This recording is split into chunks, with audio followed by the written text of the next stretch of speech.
Larry, in fact, is here from Texas.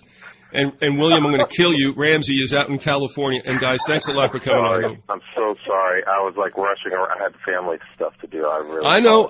And I tell you what, it happens. And it always happens to me. All right, look, we thought we would go. I don't think this is the first time, if I recollect, that I had to run back and get on the phone. So I apologize. It's the second, but who's counting? No, I'm pulling your leg, really.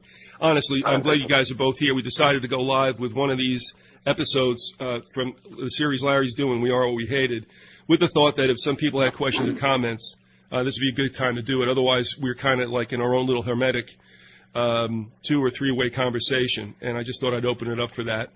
Thought this might be the best time as well. Big Jim out in Illinois, thanks for everything once again. Good to see you.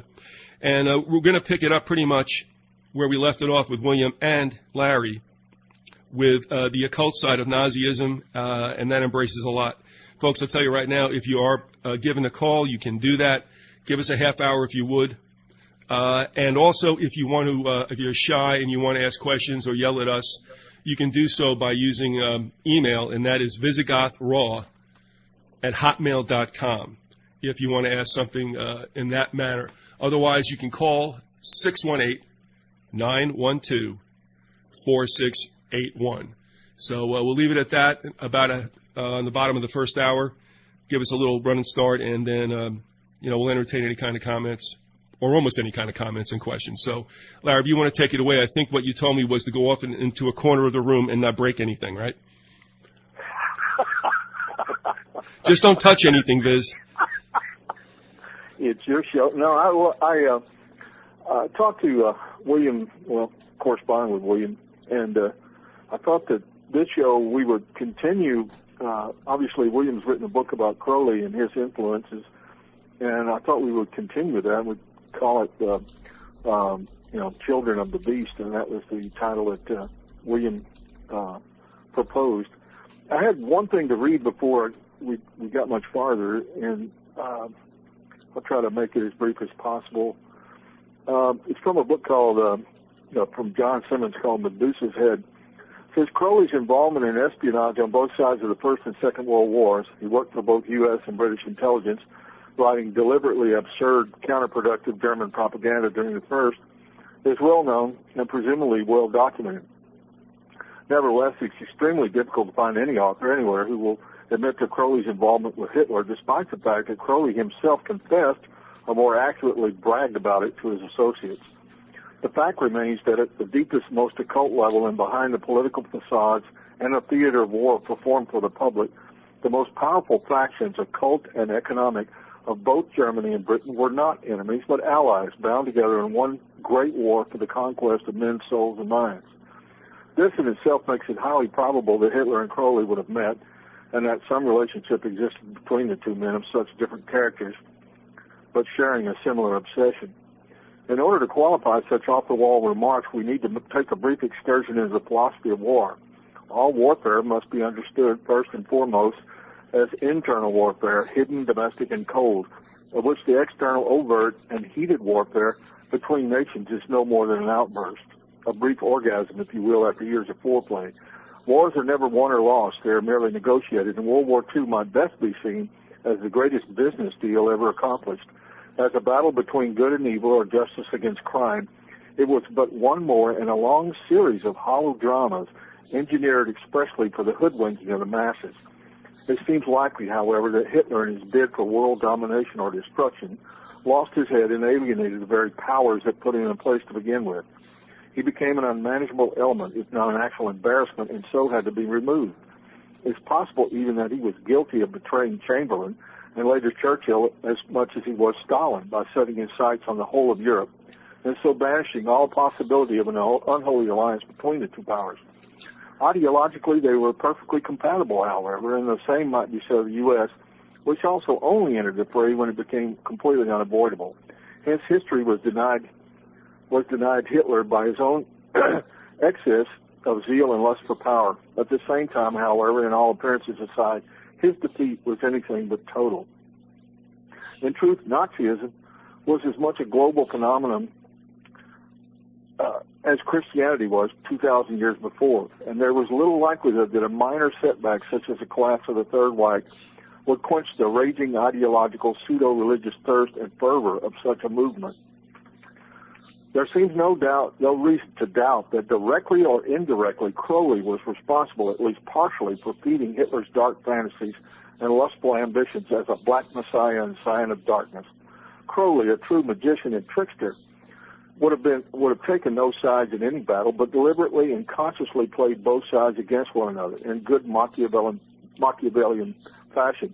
His goals, however, even when evil, would have always been spiritual, never temporal. This has been a fable from the age of paradoxes, a fairy tale about a good war that never was, that still rages, and yet needs to be fully understood or divulged by history.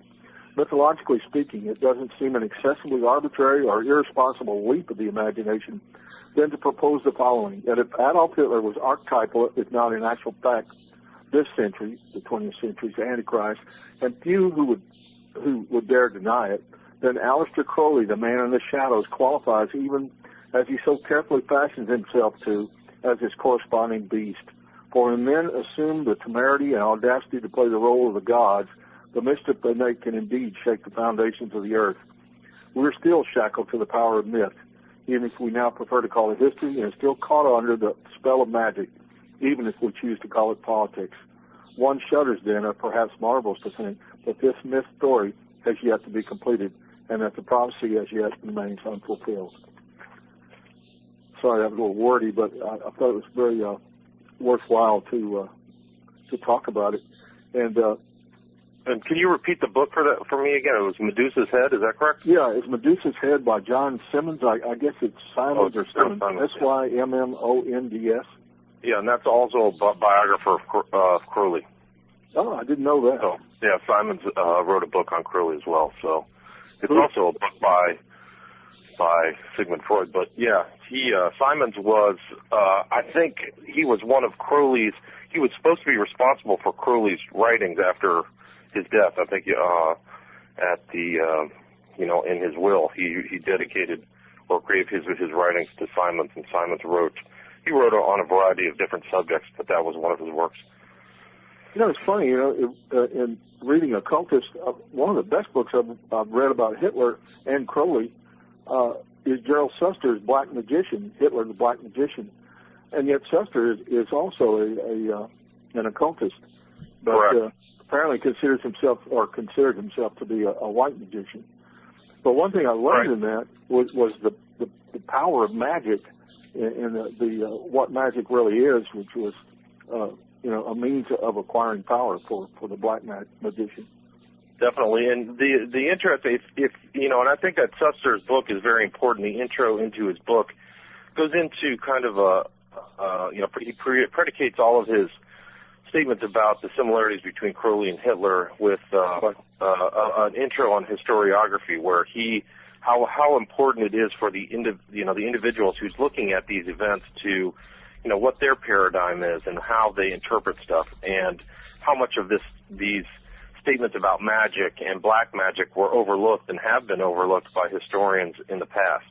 Right. And I would love to have the time to go through and go back through Hitler's statements, but he made references to an era of magic. He was definitely a New Ager. He had, just like you in your intro, from Simon said how much similarity there was for Crowley and Hitler, but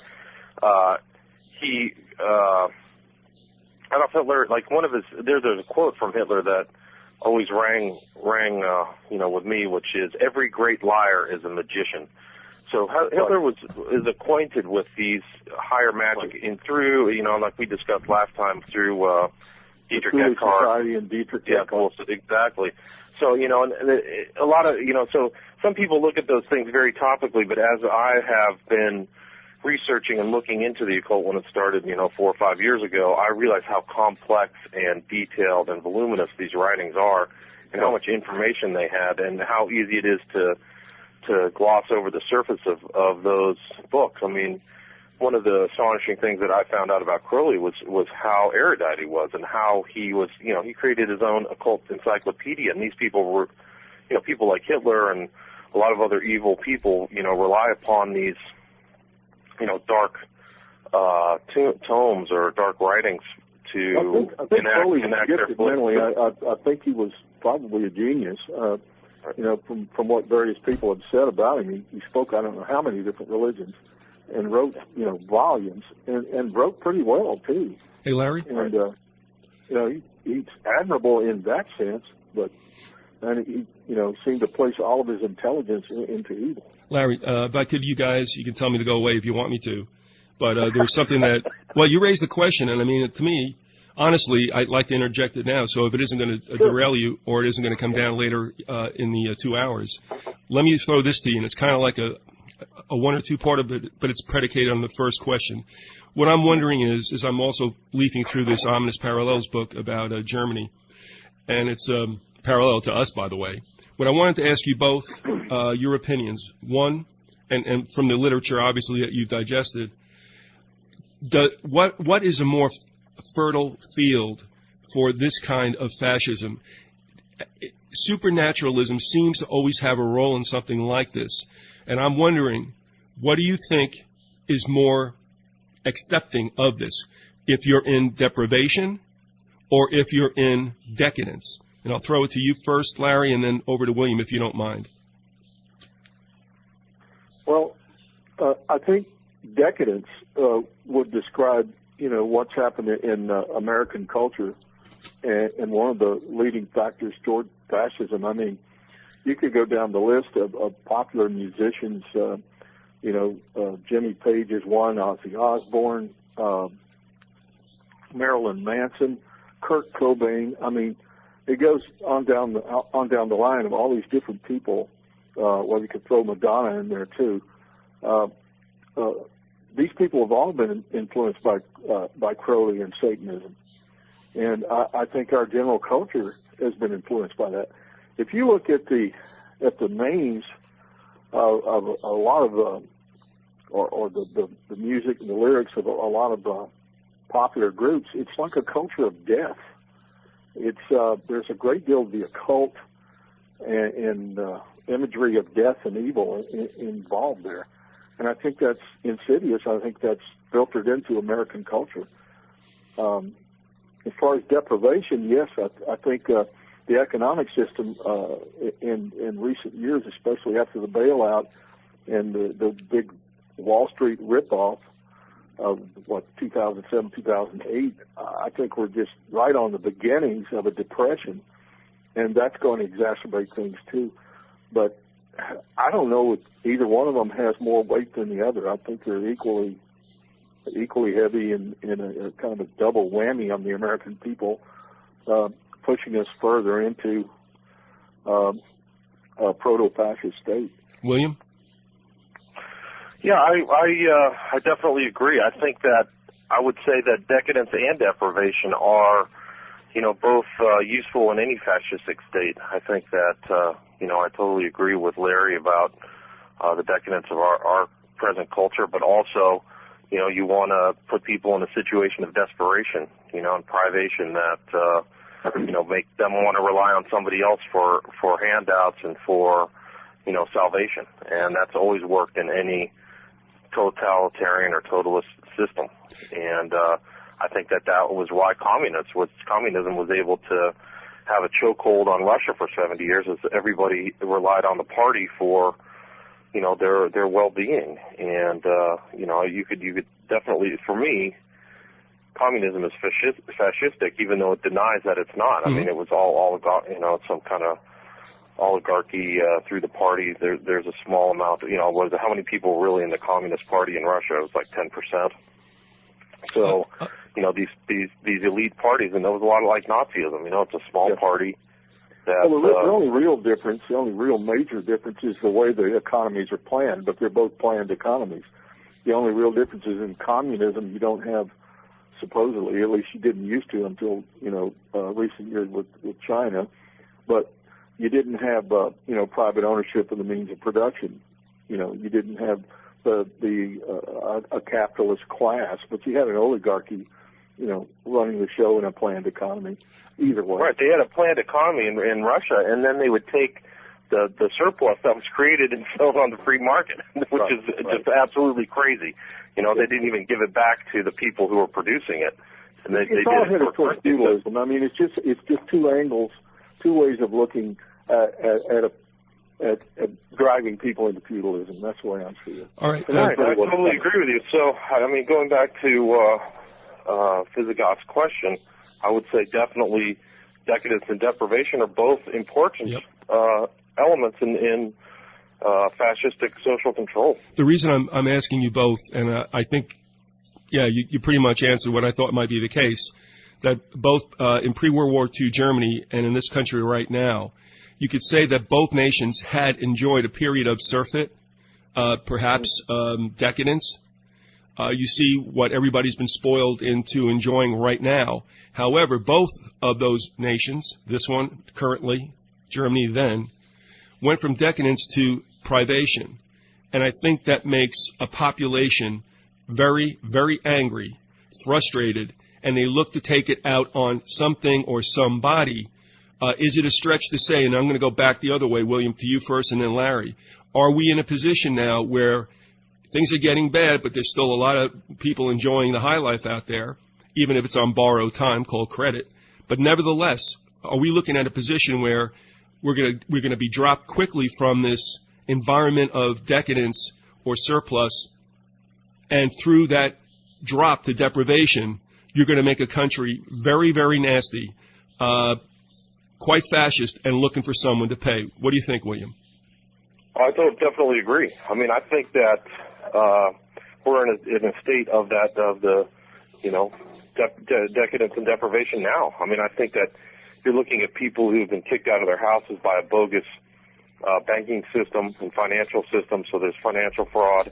But, you know, people are hurting. I mean, I saw some statistic where, like, half the country is one paycheck away from living out of their car, you know? So it's not like they have this surplus of money, and you know, that makes people angry when they're not secure in their homes and they're not secure with their families. I think that you know, there's definitely an opportunity for somebody to come in and play the strong man. And then there's also, I think we're in a decadent culture with all kinds of drugs and, you know, just the way that our culture is we break up with the families and all this other stuff. So Lady Gaga. Yeah, I mean, that's Madonna started it, Gaga. Look at our public culture. I mean, it's pretty crazy. And there's also, you know, a lot of these people are involved in magic. Frankly, Lady Gaga's a witch. I mean, I don't even think it's arguable. I just read some article the other day. She was in a high-class hotel, and one of the maids came in and found all this blood in her bathroom, and that was publicly said all around the world. And they were like, "What is this all about?" And you know, these witches use blood in rituals, and you know, all of her stuff. Like, she had some very intense, deep, occult things. I think she showed up at the Grammys last year inside a green egg, and she said she was inside that egg for 72 hours. Well, the green egg is a symbol of Horus, who's, you know, we go back to Crowley. Horus is a representative of this new age, representative of Satan, the hawk-eyed god. And, you know, so she's inside this egg, and the egg is it's also a babe in an egg, which is referenced at the end of 2001, which is a whole other story. That's a pretty occult movie. But, anyway, she was inside this egg for 72 hours, and then, you know, came out at the end for the Grammys. And 72 is a very important number in the real high occult. And it's not like the simpleton, you know, generalist occult where 666 is very well known. But in the high occult, 72 are the 72 demons who are the servitors of Satan and supposedly run the world. And that goes back to Crowley and his one of his workings that he did at Boleskine Manor was to, you know, put these 72, and then there's these 72 devils to work. And then there's also the 72 bricks at the bottom of the pyramid on the back of your $1 bill with the all-seeing eye of the devil there. But the Christians have been conned into thinking that has something to do with God and the beginning. It's just a whole bunch of. I mean, that shows how easily Christians are duped. Right. They show you the Eye of Horus, which is a symbol that dates back into antiquity, I guess to Egypt, maybe even before. I guess Babylon, actually. Well, that whole thing. That whole thing. When you sit down and take that back of the dollar bill, you can have a little fun with kind of naive people, just asking them, where in the Bible is that referenced? And it's obviously not referenced anywhere in the Bible, so it's not Christian. It has nothing to do with Scripture. Very cold, very evil. Well, but the kicker is that some of those people actually think like it has something to do with our government. And I mean, that goes back to like comments stated by Blavatsky, where she talked about the power of symbols and different meanings. And anyway, 72. I got off on a long track. Gaga, 72. 72 hours in that egg. She's a witch. She's a total witch. You look at Madonna. I mean, she's her Lady Gaga's predecessor. Unfortunately, she's going to be doing the quote entertainment at the Super Bowl this year. But anyway, Madonna was heavily involved with the Kabbalah, which is nothing more than the old occultism, that came out of Judaism, which is just another form of Satanism. Very evil. Very evil. And that was Crowley's one of the main things that he had his students study was the Kabbalah and the numerology and all that other stuff. And this woman, publicly gets up and says, "Yes, I'm into the Kabbalah. Hey, isn't it great?" And I've seen some videos where she was some very strange symbolism involved in this dance that she was doing, and they were quoting Revelation. She was quoting Revelations in this video. It's very satanic.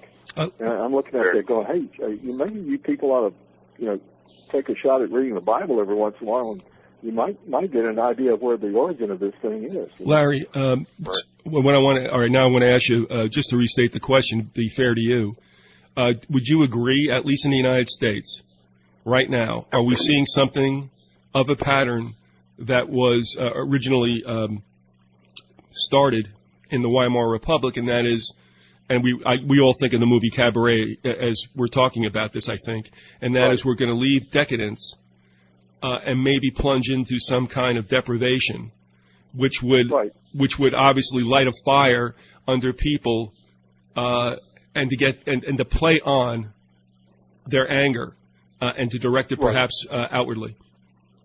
Oh yeah, I definitely think that. In fact, the Nazis. During the 1920s, during the Weimar Republic, in the late 20s, Hitler was just about to hang it up. I mean, he was getting nowhere. At one election he gained quite a few seats, and then he got his butt kicked in the next election. The Nazi Party did, and he was about to hang it up. And they were praying for something to come along that would put him over the top. Well, in 1929, with the Wall Street crash, the Great Depression, of course, from the late 20s into the 30s, that drove tons of people into the Nazi camp. Because I remember hearing one guy in an interview say he was a working man, in the Weimar Republic, Nazi Germany. He said, "I would have voted for the devil himself if he had promised me a job." Well, in effect, he did. At least a representative. We're at the bottom of the hour, and as I promised, maybe we'll do a little business and give the number out again. But Larry, as all of you know, has been working on a series that is now in its 23rd part, covering almost a year, and no one did cite. You're familiar with Larry without a doubt, and many of you are familiar with William Ramsey. He's been on a number of shows. He's been here often. He's back with us today after having been on the last one we did with Larry in that part 22. But also want to throw it over to William because, William, you've got the book Prophet of Evil written. You've also made it available in other forms. You had the pure DVD, Cult Hollywood, and you're working on something else, I believe. You just want to share with us what's going on right now? Well, I just got a whole bunch of different projects. I've got 2 documentaries I'm just kind of putting the last bits on. One is Occult Obama, and the other one is... I think I've just titled it The Triumph of Evil, George W. Bush. And I think the people will find them both very interesting. The Cold Obama has Obama referencing 72, you know, just like the numbers I was talking about earlier. And, you know, you can tell, I'll prove through his own, you know, words that he's spoken that he is a high occultist and very much has been initiated. He's definitely a high initiate. And, you know, I'm still working on my next book, which is Children of the Beast, compiling the information, which is going to detail a lot of the followers of Crowley and people who are influenced by Crowley, and I will, you know, lay out some good pictures and evidence about, you know, all these individuals who, you know, saw Crowley as their kind of guiding light, their hero, unfortunately. And those people, you know, just to get a list, is like Timothy Leary, Ron Hubbard, the Alfred Kinsey, some of his lesser-known followers like Robert Anton Wilson, Anton LaVey, Jack Parsons, Anton LaVey, all these people, and I'll also detail and organize some of the musicians and more people in what we call entertainment who have been influenced by him, like Ozzy Osbourne, and you know, people that Larry listed off as well. So Black Sabbath and you know, Church, which was an outgrowth of Scientology, was definitely Crowleyan. Oh yeah, oh definitely, no doubt. You know, it's interesting. Like you had mentioned Kurt Cobain earlier in the conversation, Larry, and right. I was just listening to one of his songs. His last album, he had kind of an apologia, and he called it All Apologies. It was essentially kind of an interesting song that he wrote, but he shows or indicated that he was acquainted with magic when he writes in there, you know, it's about him and his life, and as he got married, he says he's married and buried, but he says, in one of his lines, I can't figure out the last one, but he says, sunburn, freezer burn. So he talks about duality, which is really a very important principle in magic, is the opposites, fire and ice. So he's referencing it straight up. He says, sunburn, freezer burn, choking on the ashes. And it either says enemy or runaway. I can't figure it out. But if he says runaway, that means that he's really deep into Satanism. And I can't figure it out. I've looked at some of the... he was obsessed with Anton LaVey. In fact, he invited Anton LaVey, who was also a musician. He invited Anton LaVey to play on the Nevermind album. He wanted him to play cello. Really? Yeah. And Cobain, this was in an article in Mojo magazine back in September '99, I believe. And it said that Cobain's involvement in witchcraft and Satanism is a fitting explanation as to the source of his inspiration and the uncanny ability he had for coming up with alluring and seductive hooks that so frantically enticed Nirvana's fans. Cobain is described as, and this is from the article, stumbling on melodies by means he actually didn't understand himself. So, I mean, that's kind of like automatic writing, isn't it? Yeah, I would say so. Well, his wife is definitely a witch, Courtney Love, and she, you know, talked about terrible girl. Yeah, and a friend of mine there's worked in the music business and knew her, and he described her with the C word that ends with a T. I won't use it on the air, but that's the way he described her. He said she was the most horrible person he ever met. He said she came off the bus at this event, you know, came off the tour bus with her arm still bleeding from having just shot up some heroin. Wow. And it got worse from there. So that information leads me to believe that he is saying this: sunburn, freezer burn, choking on the ashes of a runaway. You know, because that's what happens when, you know, a lot of these Satanists is human sacrifice and stuff like that. And it goes deeper. The story between Courtney Love and Kurt Cobain is very similar to Yoko Ono and John Lennon. Like, she was clearly controlling him. He probably ghostwrote her album, which was like, it was her band Hole. Liz had her dad on in an interview. Oh, yeah. And that was real interesting. I don't remember the man's name, but he was Courtney Love's father, and he's quite a character himself. But anyway, Hank Harrison came on. He said she was awful. Yeah. Well, he said more than that. he really just. I mean, he trashed his own daughter. It was very strange. Hank Harrison is the gentleman's. Hank Harrison is his name.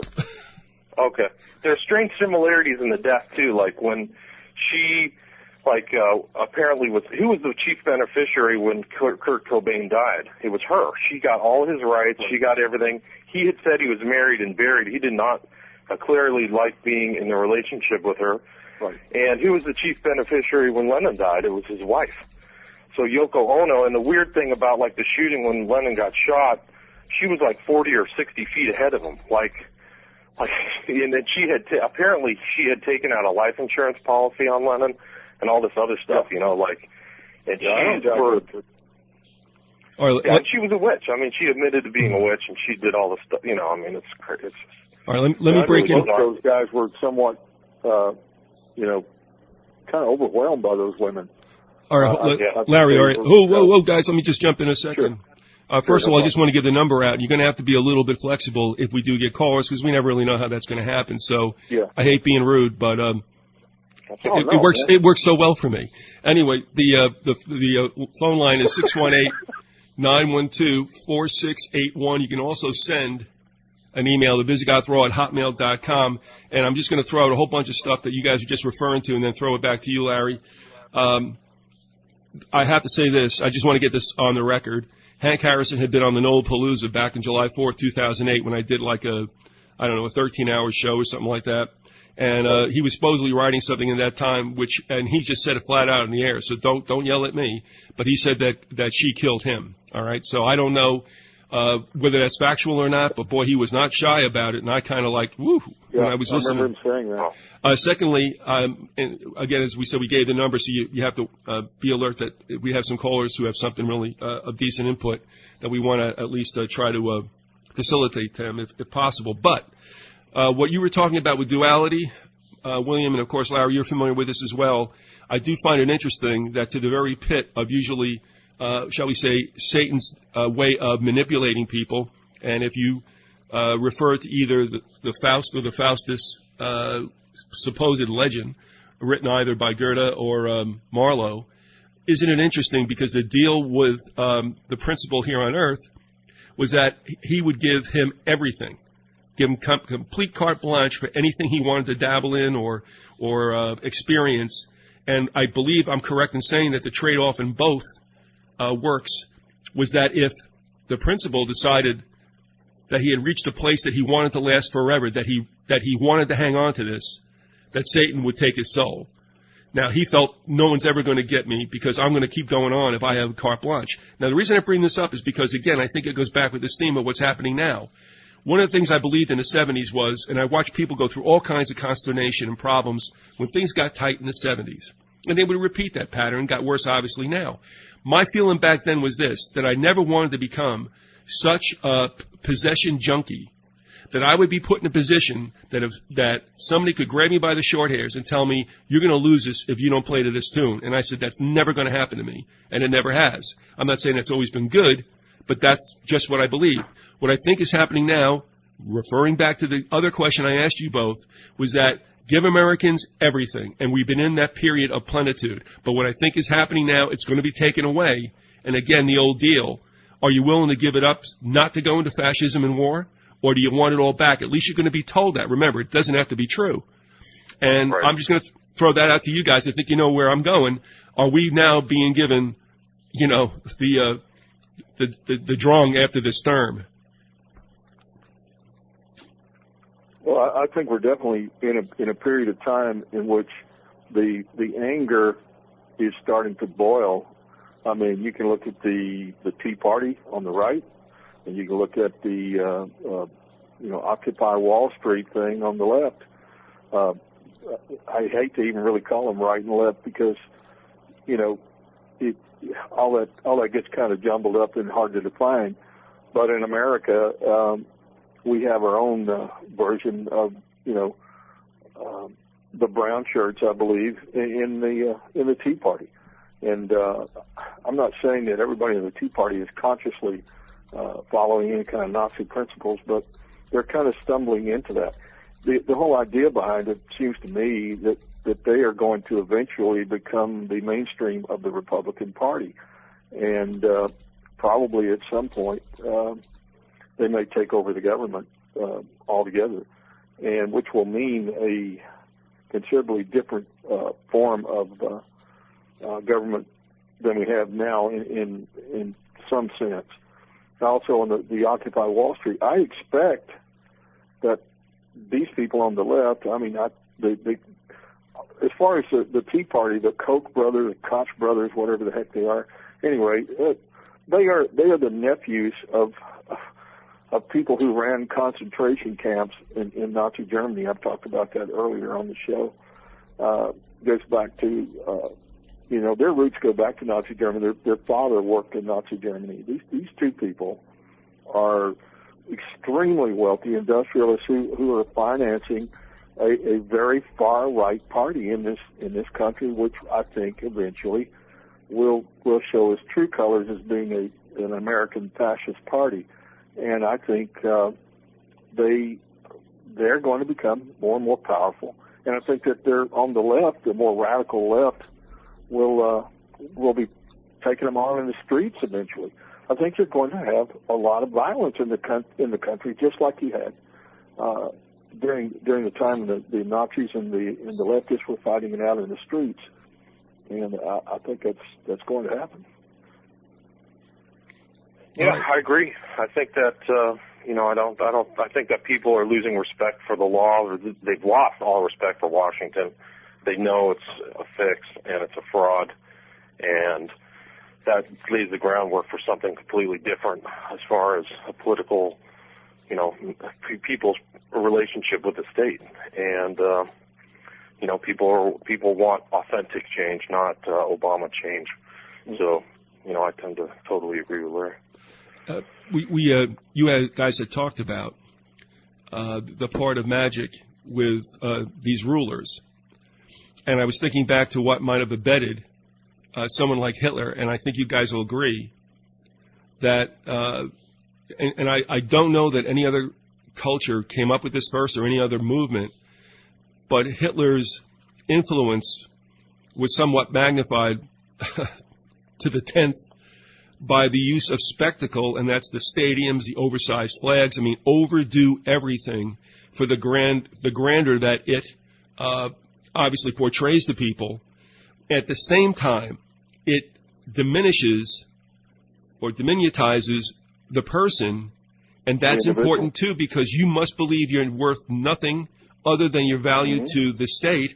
And so, therefore, you have this collectivist head, which I also think is happening here. Maybe we should talk about it. But you also have what I would say was abetting the magic, and that was the spectacle. Now, here we are again with media, which has, can do anything that you want it to do.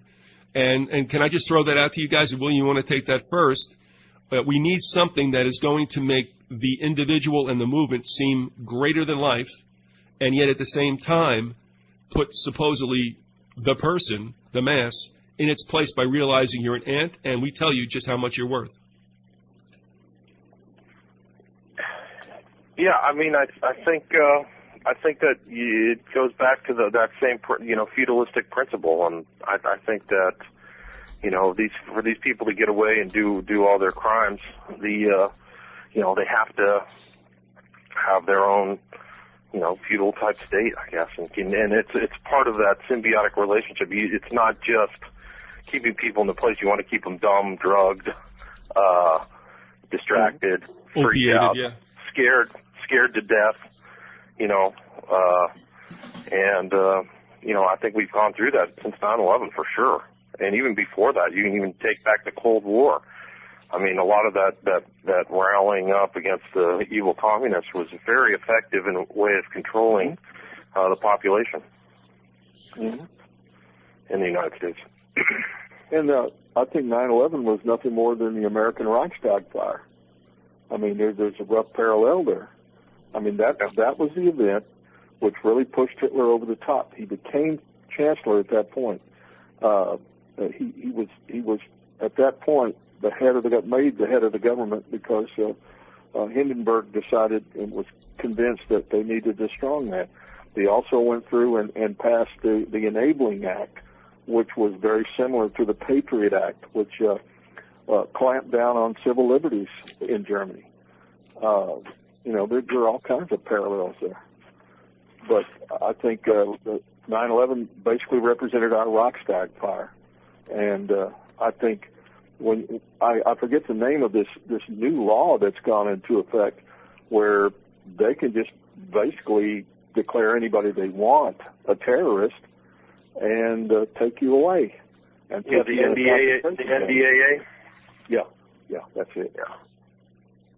I mean, that is. I mean, just forget about civil liberties. Just forget about Anglo-Saxon jurisprudence and several hundred years of English common law, which is what American law is based on. Right. When Bush got rid of habeas corpus, he tried to get Gonzales to say that our rights are privileges. And he actually had that guy say that. Was the Attorney General at the time. I mean, that guy should have been disbarred on the spot for that. Yeah, but Gonzales was right when he said that, though.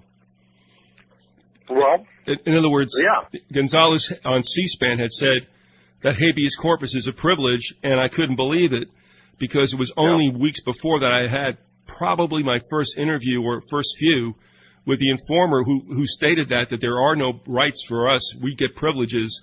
That Bill of Rights was not for us. And sure enough, Gonzales was a big mouth. There's no two ways about it.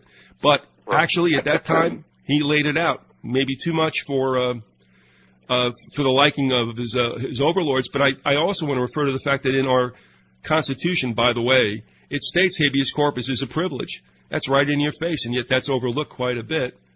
But, again, when you go into emergency war powers, and I won't go off on that, that's another whole deal, but Bush or Washington or Lincoln, I mean, actually what they all did was kick in emergency war powers where there's just nothing. I mean, the government can do exactly what it wants. Posse comitatus, good luck with that. And habeas corpus is probably the most, I would say, abused privilege in the sense that they can revoke it any time they want to, and they do. So, indeed, yeah, it's all gone. The illusion that we had rights and privileges, that were inalienable, I think that's all gone. That in effect was an illusion. One of several. It's illusory, no doubt. Yeah. All right, now, Larry, I don't know if I derailed you. I probably did, but if you had your finger on your finger on the place where you were, if you want to kick it into the next section, by all means, please. Well, I really want to talk about today, from William's standpoint. I wanted him to elaborate on the children of the beast, the people that were influenced by Crowley, and especially those people that are living, that have lived in America and have influenced American culture. So the people I'd like for him to talk about were people like Jack Parsons, L. Ron Hubbard, Anton LaVey, whoever else he wanted to talk about. I know he's writing about it, and he has a very he can do sort of an extemporaneous thing on that. I've heard him do it. He does a very good job of it. So I would like for him to talk about it. Sure. Crowley, in addition to being a scholar of the occult and a very dedicated Satanist, was very interested in disseminating his ideas, and he always sought out followers. He was involved in, I think, our last discussion, he always do very public displays and try to attract people to kind of his cause. He was an elitist, so he tried to get other people to join up and become kind of like high-level magicians just like him. And even until his last days, when he was living in Hastings in the south of England, he was taking visitors, and there were a lot of people he influenced, and he was interested in transferring leadership over to new leaders for the OTO. And one of the people who was his follower and his holdover was a person by the name of Kenneth Grant, and he wrote a bunch of books that were influenced by Crowley. And Kenneth Grant had some very interesting insights into Crowley's behavior, and he said a lot of different stuff, but he's a lesser-known figure. But he said, the keen and persistent practice of even a few dedicated individuals will effectively overthrow society and thereby facilitate the unhindered development of the new aeon or age and the reintegration of the human consciousness. So, this is kind of like a view of the elite changing the whole world, Kenneth Grant. And he also had some interesting insights into Crowley's connection with otherworldly spirits namely Lamb, this kind of lamb figure who looked a lot like an alien. He said that was Awaz. Look at that picture of Lamb. It looks exactly like what is being described as the gray aliens. I mean, right. it's like exactly, which leads me to believe even more strongly that this whole thing with extraterrestrials is all about the demonic. Right, and that's interesting. And I didn't have that conclusion, 3 or 4 years ago. But the more that I read and understand, I think that there is something of this evil spirits. These are evil spirits, and the interesting thing is that a lot of if you listen to some of the stories about the UFO, if you invoke the name of Jesus Christ, a lot of these events stop. And and it's so. I've now kind of come to the conclusion that that's just one. And Grant said as much. He said that that being Lamb is a title. Lamb means the way, so it's like it's not a name like a proper name. So it's a honorific titular statement about this entity, and Crowley is saying that that's his master. So essentially, Lamb is one of the forms that Satan takes, essentially, according to Grant. And he also says Awaz, which is the name of this entity that gave Crowley the Book of the Law in 1904.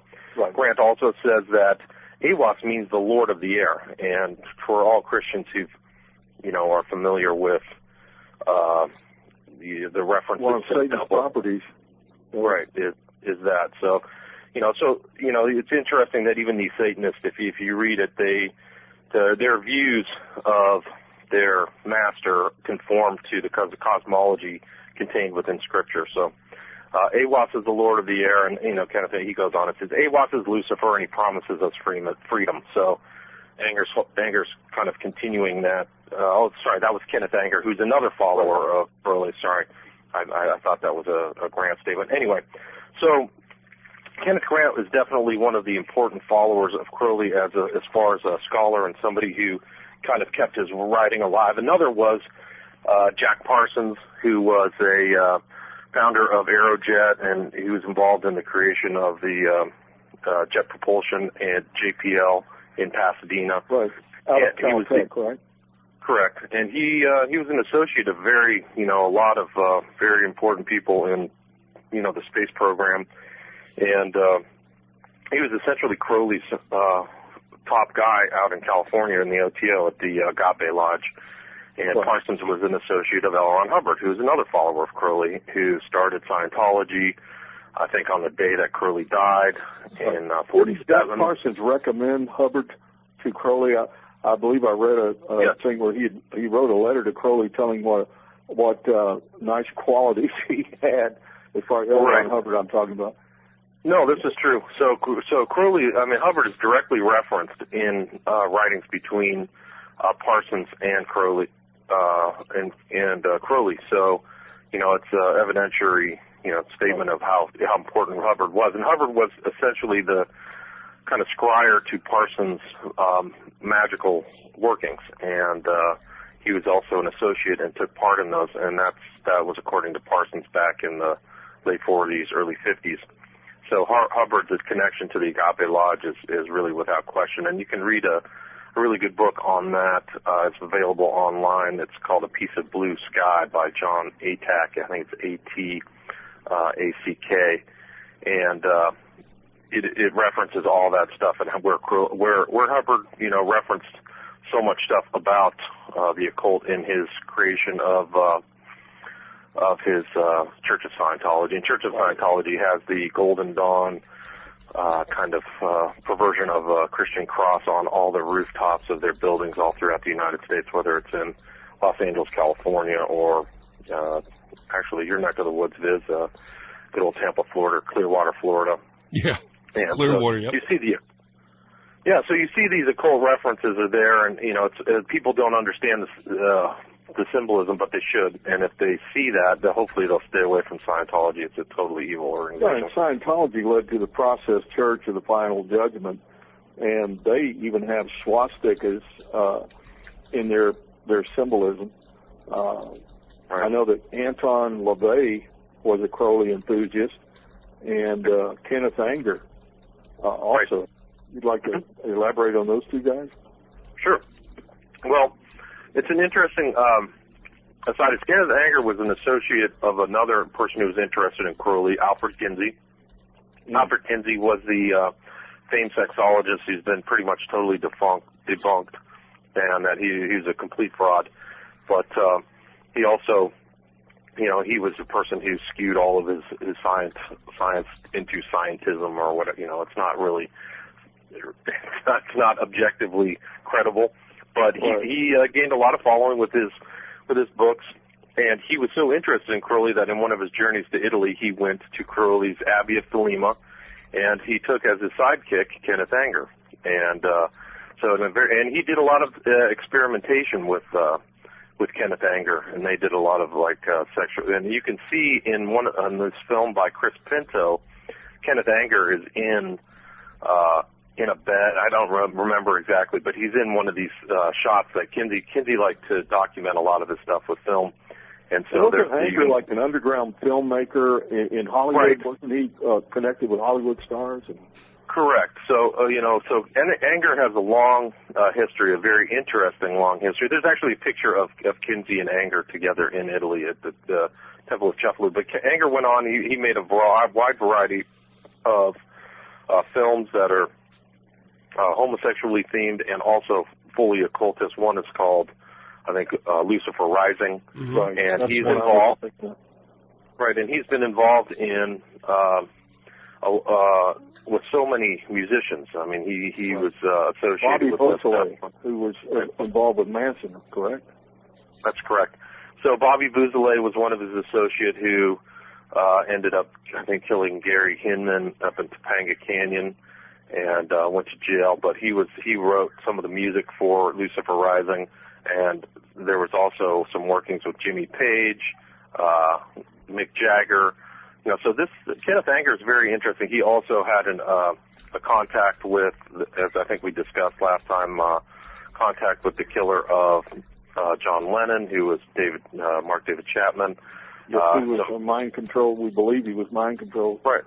And Anger said as much. Anger said that he was mind controlled, which is interesting because he had known all that stuff. He also said that Manson was mind controlled, which is another connection of kind of Crowley through. Manson was very familiar with Scientology and the techniques of Scientology, which are all mind control. Mind control is always a kind of a handmaiden to Satanism. Wherever you see mind control, and ritual abuse and murder of children too seems to be something associated with it. Well, I guess my point is that, just to, if you see mind control, you have to have an evil will to kind of inflict that upon other people. So typically, if you see like mind control techniques, you probably will find an occultist somewhere around there. And it also bleeds over and is associated with intelligence agencies. Absolutely. I mean, the CIA, MI5, MI6, et cetera. Absolutely, and the CIA was started by a bunch of occultists, Skull and Bones guys. But so it was also started by a lot of Nazis, and in particular Reinhard Gehlen, and our own what I would call domestic Nazi, Alan Dulles. Guys, we're going to come up on the top of the hour, so we're going to take a break. But before we do, I'd just like to add this, and we'll end the first hour on this note. We'll take a break of about 6 minutes, and then we'll be back for round two with William Ramsey and Larry the Contractor Guy. This is from Peikoff's Ominous Parallels. This is somewhat questioning and yet prophetic in the same sense. He writes to close one of his chapters entitled The Ethics of Evil. Twice in our century, Germany fought to rule and impose its culture on the rest of the world. It lost both wars. But on a deeper level, it is achieving its goal nevertheless.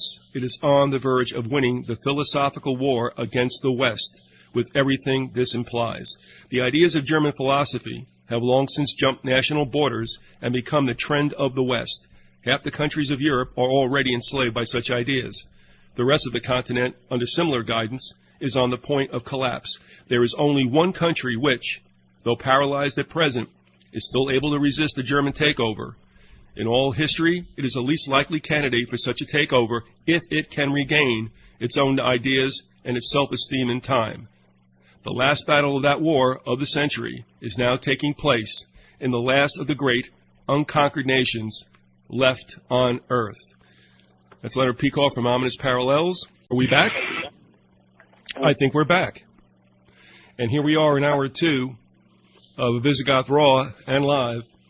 And we've devoted this particular show to Larry the Contractor Guy, who's been doing a series you're all familiar with called We Are What We Hated.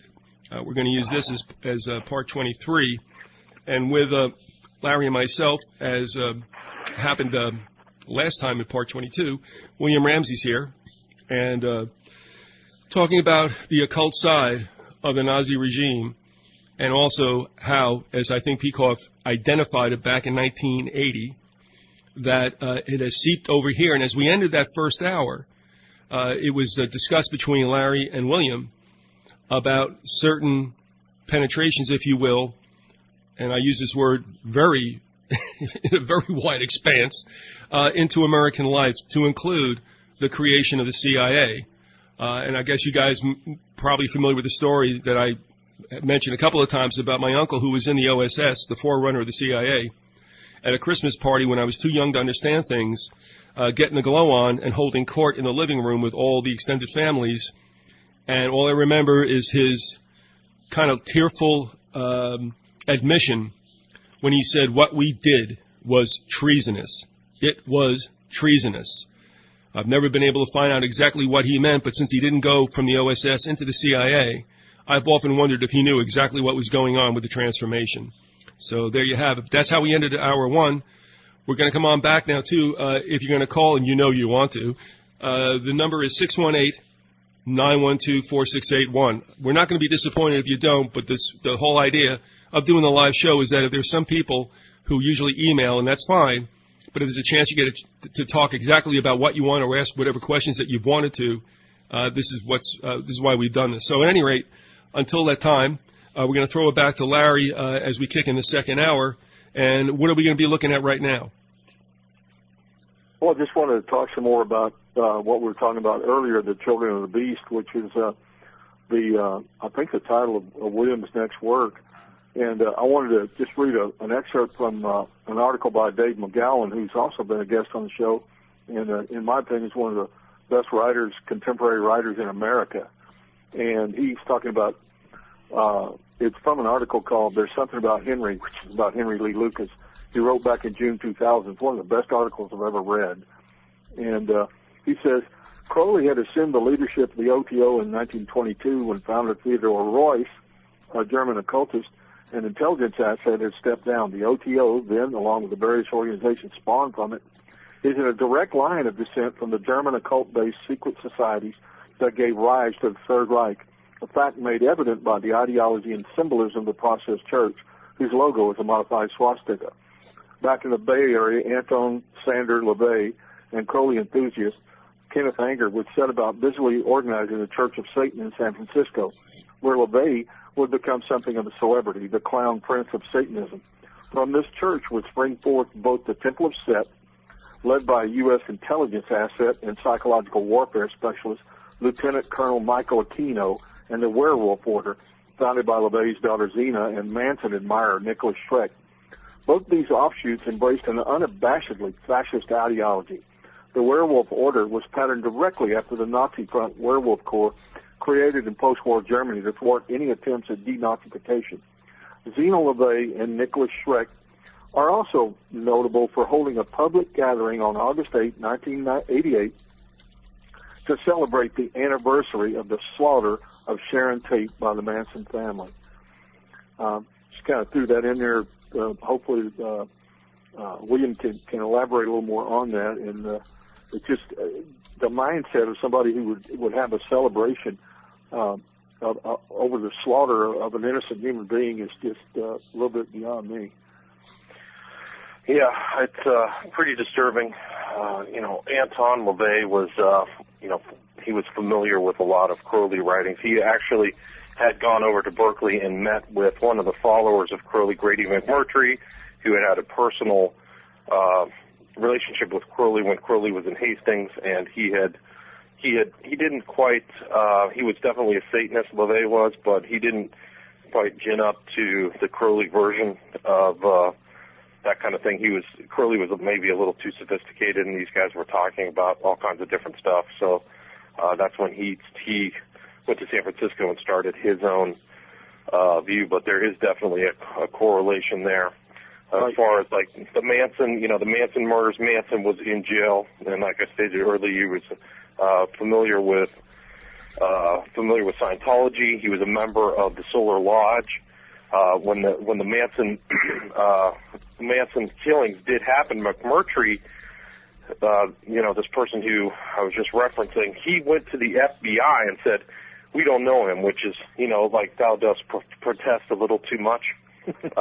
Shakespeare. And the FBI I didn't follow up on that story, but they didn't seem to pursue it any further.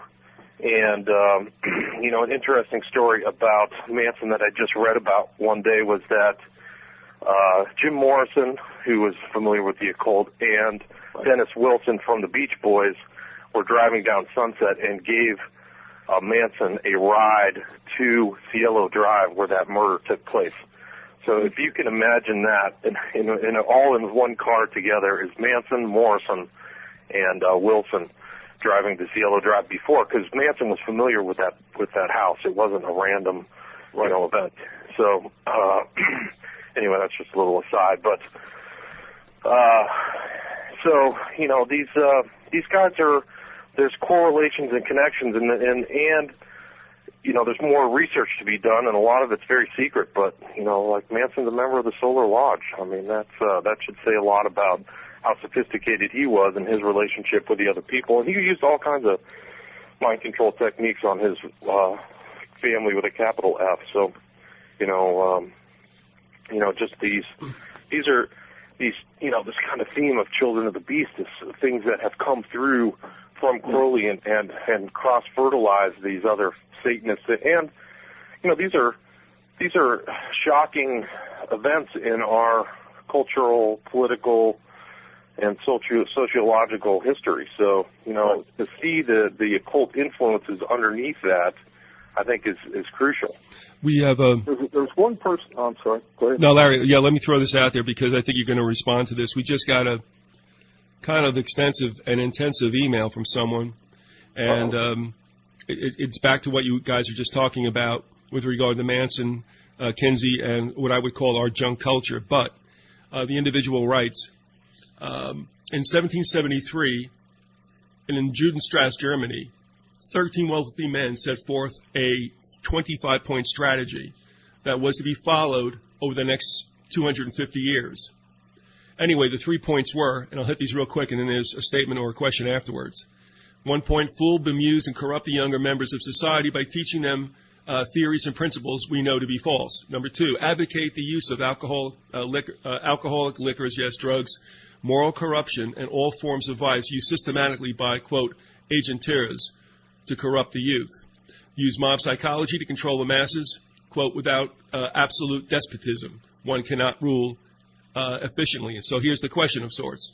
Do you think that the celebrity culture, which manifests and indoctrinates this corruption today in this nation, has replaced the need for, let's say, quote, a Hitler youth?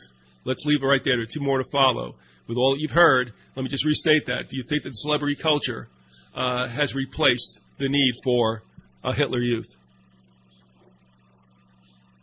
I'm not sure, but I would think that the need for a Hitler youth probably is no need for it. I think so many young people, are walking in lockstep with anything that they see in popular culture, from rock and hip hop, rap music.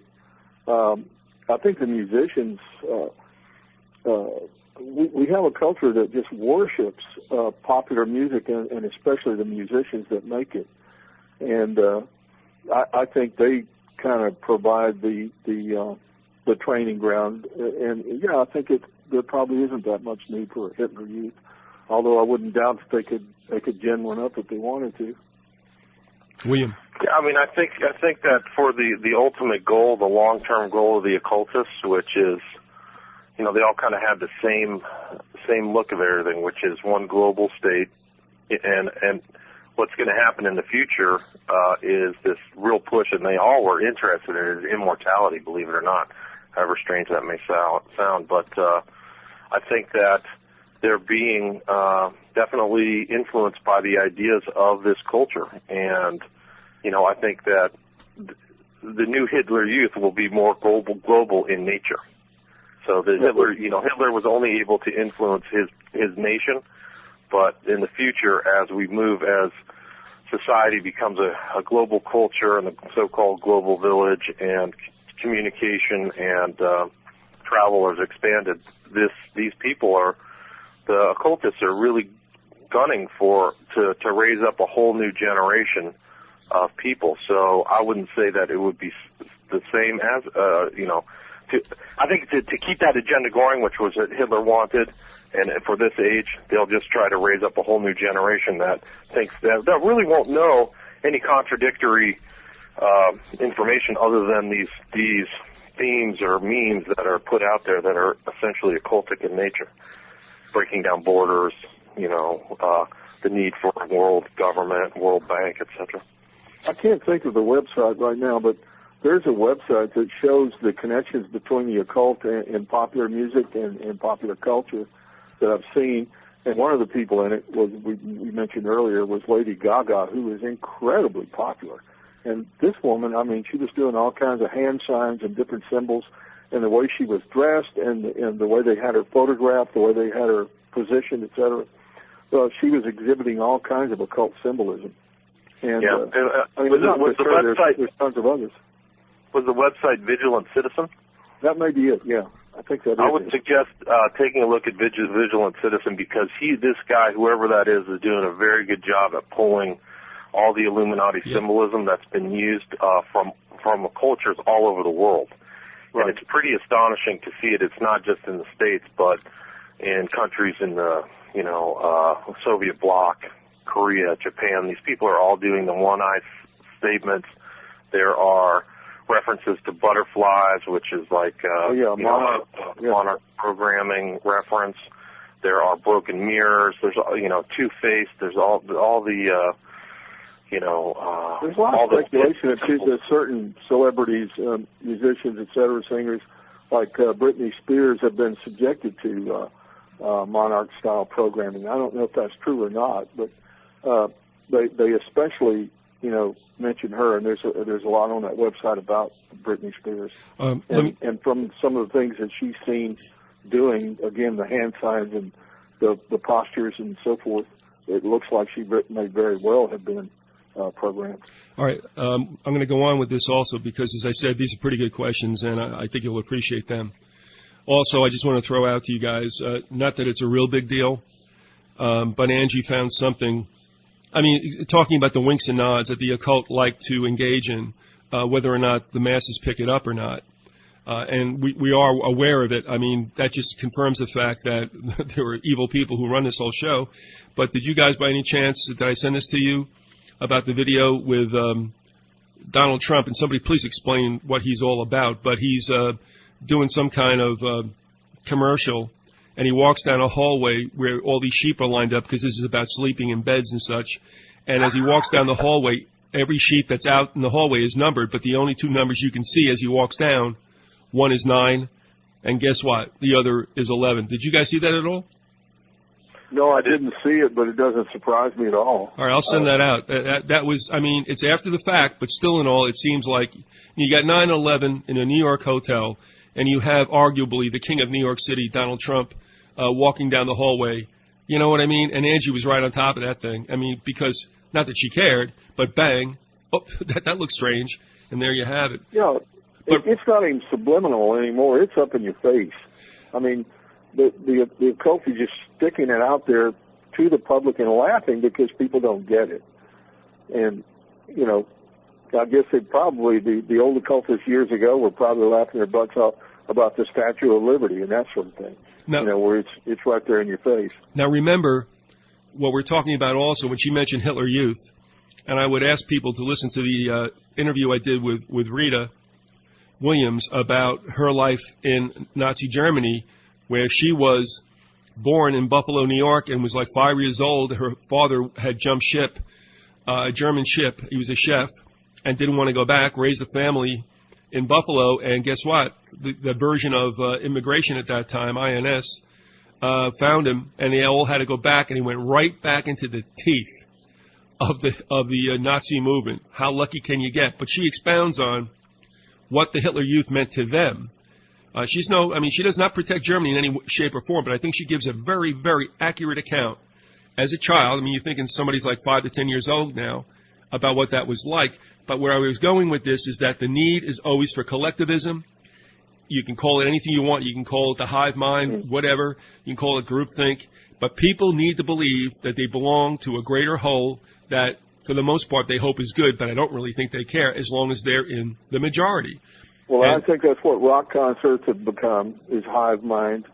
I mean, I admit it, I've been to a few in my day, where people were so wasted, and, in the course of getting into the music, it was like everybody bobbing their heads the same, and everybody like gyrating and, with the same beat, into a frenzy. I mean, it was like a ecstatic experience, and it was like a group mind. Everybody, everything melding together, people losing themselves in that. And it's a very powerful thing. All right. William, do you have any input? If not, let me go on to the next question. Next question. Okay. And so, like, I'm just saying that it is important to have a collectivist mentality. And by the way, even though these little pleasure units are out there with their little cell phones and all that other stuff, iPads and junk, they are being taught in school, by the way, to be very much part of the Commonwealth. All right. Now, it said that this decadent atmosphere has enveloped these kids since birth. That's taught them from that the world revolves around them. Once taken away, will that facilitate the environment these evil people that obviously our handles dream about? Essentially, is this going to be Nazi Germany on even a larger scale? I'll throw it to you, Larry, and then over to William. I think it will be. It'll just be an Americanized and modern version of it. I mean, it won't be exactly like the German Reich, but it'll be something along the same lines. I mean, when you look at things now, I mean, we're becoming more and more a police state. I mean, you have to be very careful, what you do and say, because, somebody could carry you off in the middle of the night. I didn't used to believe that could happen in America when I was a kid growing up, and it didn't happen really for the most part, but it can and does now. I heard a lecture, or not a lecture, but an interview with a woman who was basically deprived of all her civil rights and was put on an American military base as a prisoner under this under the Patriot Act. And Susan Lindauer. Yeah, you're right. Yeah, right. You could probably expound on that. Well, she I think she was a CIA agent, and then she got ruffled somebody's feathers, and they just threw her in the hole in the brig for a year. Yeah, somewhere in Texas, and nobody could find her, no habeas corpus, and she was lucky to get out. But she's out there just trying to tell people what can happen. Right. And she's very sharp, and she had an interview on Black Op Radio with Len Osanek, and I mean, it didn't shock me that it could happen, but in a way it did, because I hadn't heard of anybody yet, that had been treated in this manner. And apparently she said the wrong thing about 9/11, and she knew a little too much about it, and they came and took her away. And like I say, I mean, she was lucky that, I guess she was from an upper class family, and she had an uncle who was a very powerful lawyer who helped her out, but otherwise she'd probably still be there. Remember, my understanding is that there are already brigs that have a lot of Muslims that are in there, but they're not getting any play on the media, and so it's already happening. It's just they're going after the people they can and who don't have the power to fight it. So she was really one of the first, what I'd call, real, somebody who was from the States, a third or fourth generation American that they threw in, but they can take these immigrants and throw them in there. Right. And they've got their replacement scapegoat now. instead of going after the Jews like the Nazis did, they're going after the Muslims for the most part, and other groups too, but especially the Muslims and illegal immigrants. I mean, I'm not for illegal immigration, but my God, some of the stuff that's going on with those people, it's just wrong. It's unjust. All right, let me bring up something else as well, and that is everybody remember that, what was it, Juan Padilla? The last name's Padilla. Yeah. Who was involved, I don't know how many 20th hijackers they had. There was 19, and a 20th pops up, and a 20th pops up. Moussaouy's one of them. Well, Padilla was an American citizen supposedly involved in this whole plot. American citizen, understand, supposedly due, quote, rights. Mm-hmm. And as a result... He didn't have any. No, I mean, he got thrown away for 3 years, and that's an American citizen. So, again, it shows that you do not have rights, you have privileges, and they revoked that from him. Also, I have an interview up with Eddie Kahn. He pronounces it Kane, it's K-A-H-N. And take a look at that, if you will. It's on the website, on my homepage, the audio page, in which he had helped Wesley Snipes get out of the IRS system. Well, that blew up. Snipes is now out free after spending a little time and paying some money. Kane went down to, I believe it was Panama. The FBI came down, kidnapped him, which is illegal, brought him back to the States, and he's been bounced around the penal system like a ping pong ball. I did a jailhouse interview with him, and I'm trying to find him again with the help of a listener by the name of Kelly to try to get him back on again. Here again, he's never seen his day in court. I mean, there's been no habeas corpus whatsoever. They do what they want to do whenever they want to do it, and that's why I don't want to go off too far on this, but I would say this. There's a lot of 20-somethings and 30-somethings out there who have come upon the informer in Montgomery's work, and they're thinking they're all going to bust the move to become a non-alien resident. And I'm going to tell you this. I don't know why the sun shines on some and not on others. Don't know why the loopholes are there. They'll all be gone one day. But if you want to do that, understand you can be right, and they'll still throw your butt in jail because they can. Just understand that. The other thing I want to bring up to you guys... What people need to understand is that they have no rights. No. I mean, you're going under a dictatorship, and it has all the trappings of a republic. It has all the trappings of civil rights. It's all there as far as formalities go, but they'll do exactly what they want to do. If they want to come and put you in a van in the middle of the night and take you off to a military base and hold you there, they're going to do it. They've done it, and they got away with it, and they're probably continue to get away with it. Well, all those other tyrannies had that exactly what you're talking about, Larry, is that these trappings and these statements that you have rights and you've got this and we're doing great and this is a paradise. And then the reality's underneath that kind of velvet glove. Right. And, they can really just do whatever these people. All right, guys, we have a caller. If we could we bring a caller in? Sure. Come on, caller. Hello. You're on. It's Jeff in Washington, D.C. Just my luck. Yeah, and I'll keep it brief, but I just wanted to add some fodder to what you guys are talking about. Maybe not so much questions, but with the whole Nazi thing. Out at CIA here in McLean, they have a museum, and in 1997, they opened it up to some journalists, one being a friend of mine. And he went and toured a little bit, and while he was in the museum, he noticed this massive statue, and they're somewhere between 6 and 7 feet. And when he got up close to it, he realized who it was. It was of Hermann Goering, and the placard said, "From the personal collection of Alan Dulles." Wow. A lot of Nazi memorabilia in there.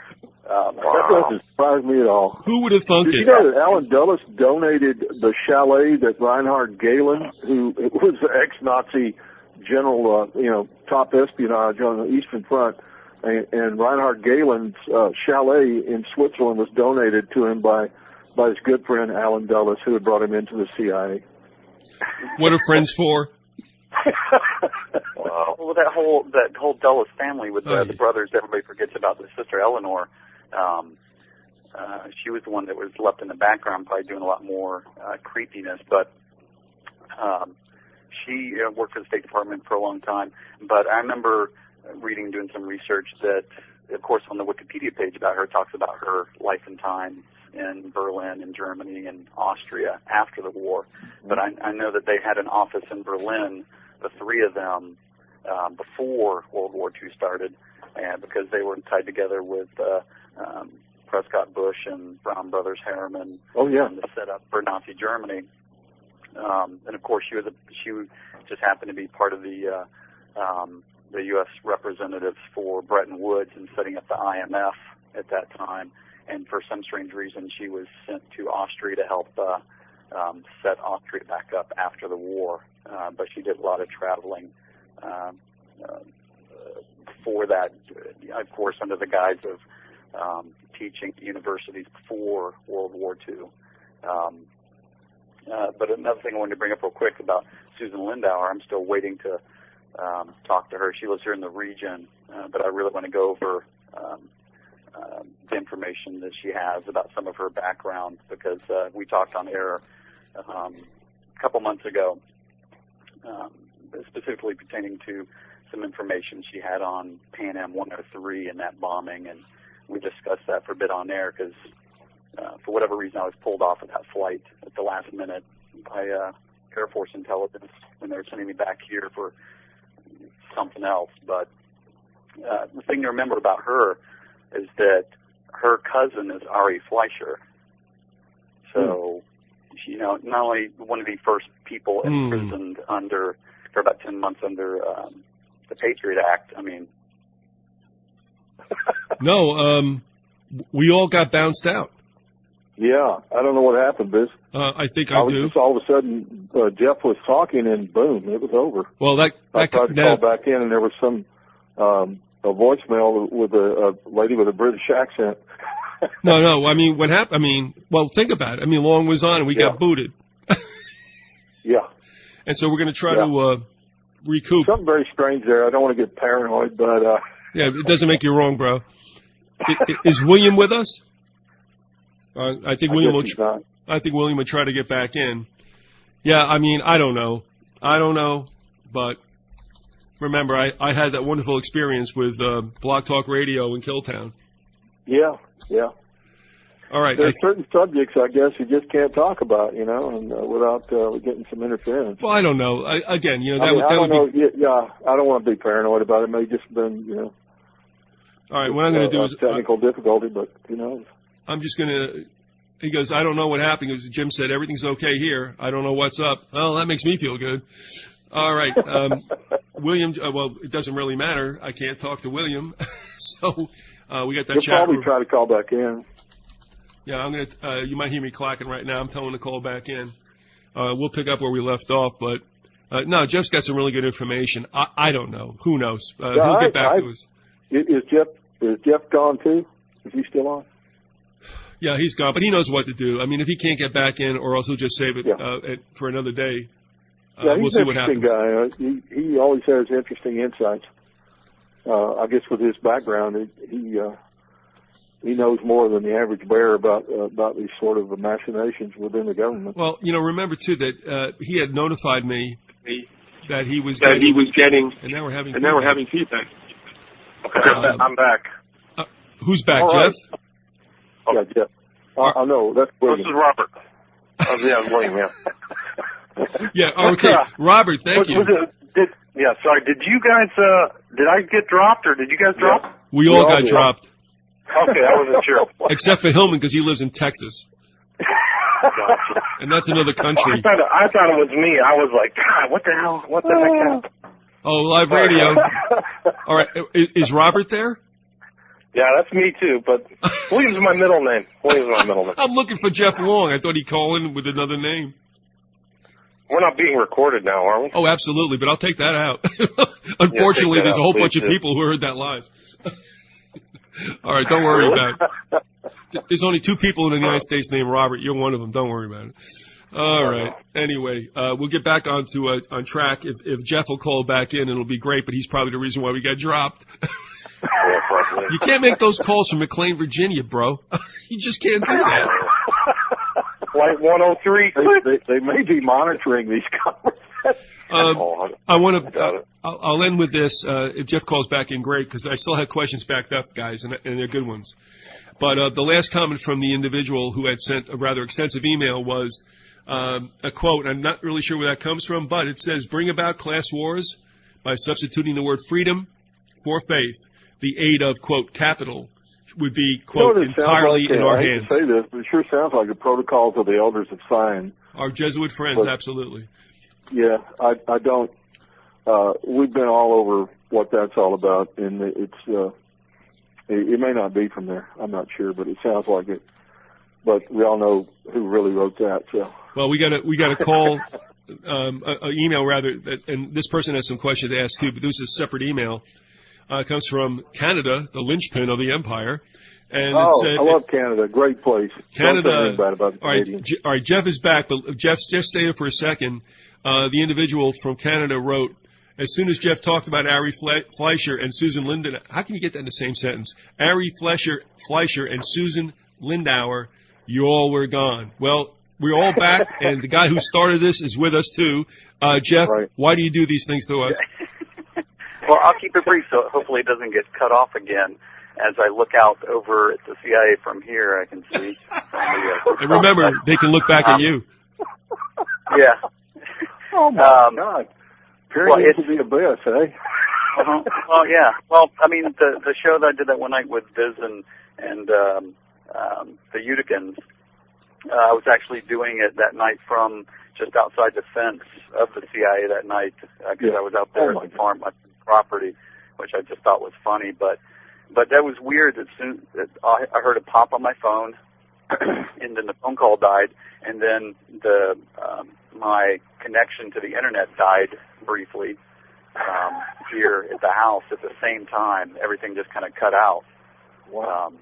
Even though my phone said it was still on, but it is a VoIP phone, so it's not like it's secret classified information that I was throwing out there. Yeah. But I could, but I don't need that kind of trouble. No, you don't. But yeah, I'll let you guys get back to it. It was just, weird. I guess we're just coincidence theorists, that it just kind of happened that way. Well, I told Lady Viz to start packing. We're going to take the beer, the birds, and a couple of suitcases. We're out of here. Yeah. Oh, and that truck. Don't forget the truck. The truck. Yes. I like that old beater truck. Oh, it's the best. All right.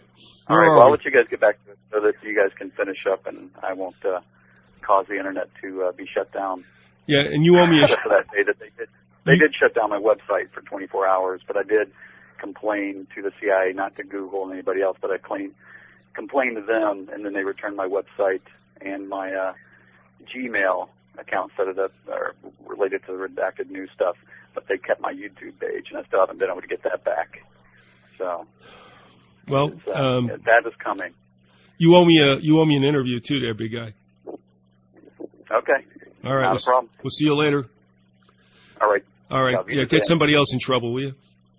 Yeah, DC Roller Girls. That's where I'm going next. I'm going to Roller Derby in DC. This is the best. Oh yeah. Hey, have you seen the kind of chicks that are in roller derby now? I mean, they're pretty hot. Somebody get a hose. Some of those that I know. The funny thing is that a lot of them are academics around here, and they're scientists. Yeah. I've come to know some of them. I went to a roller derby here in Austin, and man, I was like, it was a hoot. It was fun. Watch it, Larry. Anyway. Watch it. Okay. Get a hose on him. I wasn't going to say anything ugly. Yes, you were. It was fun. Right. Thank you, Jeff. Well, you can't have a better sport than a bunch of smart women beating each other up on roller skates with bloody names. I mean, hey, look. That's the all-American sport. Just watch Springer. That is the best ever since hockey fights. That's the best. Yeah. Well, hockey fights are great too. I mean, speaking of Canada. Oh, please. Oh, here goes the whole show down the tubes. Who's the best Canadian hockey team? The Toronto Maple Leafs? Oh, God, please, Larry. They're not very good anymore, are they? The Canadians any good? Or yeah. I really don't know. They're all good, Larry. Tell us. They're all good. They're Canadian. It's okay. Right. Can we get back to the troubles of the world, please? Canadians. We may need to cross that border someday. By that time, they won't allow us, believe me. And they're working on it right now, and I can't blame them. I believe it.